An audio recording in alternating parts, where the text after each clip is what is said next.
ผู้เจ้าฝนตกตั้งแต่3 โมงปลายมาตอนนี้ก็ยังบ่เศร้าอยู่ในผู้เจ้า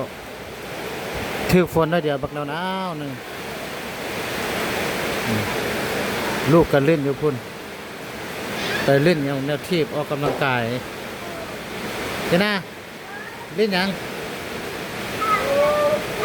ขี่รถที่ขี่รถทีบรถทีบออกกำลังกายระวังหนีบมือน้องแล้วสลาบ่อยู่อ่ะสลาอยู่นำเอ้ยมิว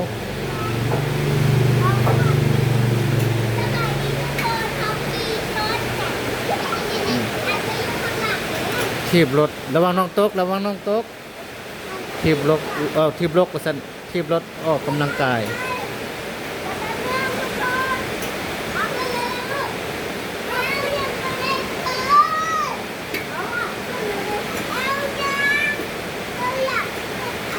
เอาญาติกันยังก็ขึ้นดีๆขึ้นดีๆ